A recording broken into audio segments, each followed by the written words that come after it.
Few people know that the first recorded sightings of the Chupacabra happened in Puerto Rico in the late 1980s and 90s. We don't yet know why sightings of this vicious creature started in the 1980s, but we do know that sightings have continued ever since.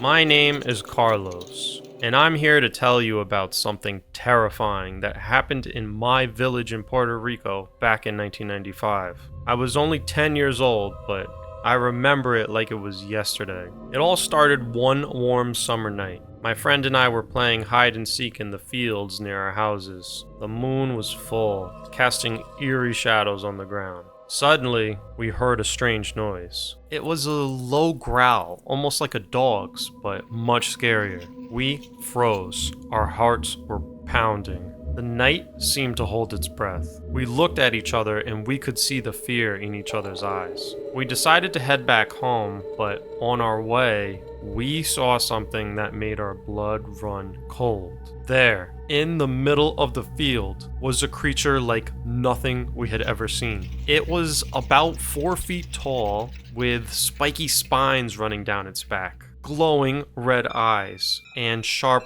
fangs that glistened in the moonlight, and it moved with a jerky, unsettling motion, like a puppet on strings. We ran as fast as we could, not daring to look back. When we reached the village, we burst into my house, panting and wide-eyed. My parents listened to our frantic story, but they didn't believe us and said it was just a cat or something. But we knew what we saw. Everything changed the next day, when people started reporting to have seen the Chupacabra just like we did. Some even found their animals dead with strange bite marks on their necks.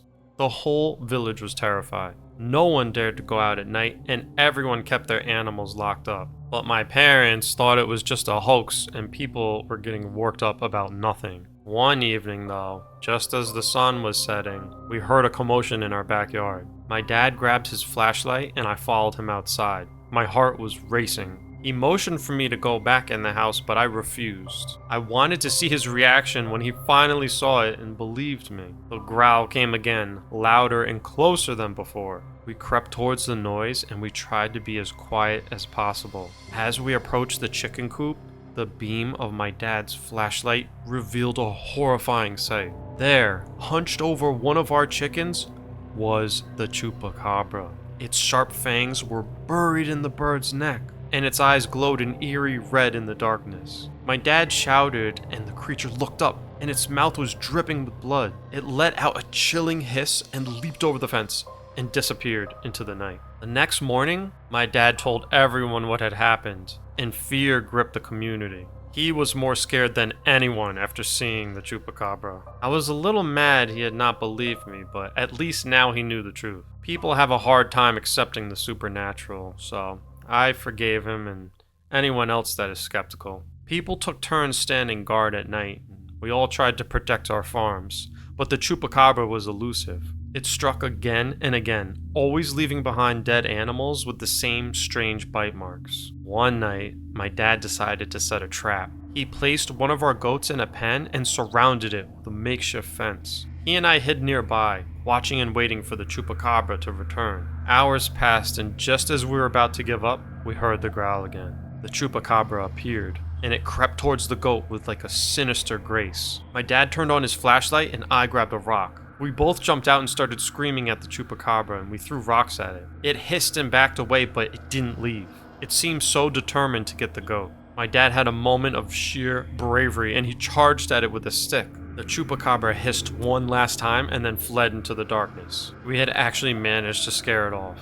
The attacks went down after that night, but the fear never went away. My friends and I never played in the fields again, obviously. Years later, scientists claim that the Chupacabra is just a myth, maybe like a wild animal with a mange. But those of us who saw it know the truth. The Chupacabra is real, and it left a mark on our town that we will never forget. Even now, whenever I hear a strange noise at night, I remember that summer of 1995 and the terror of seeing the Chupacabra. Some mysteries are never fully explained, and some fears never truly disappear.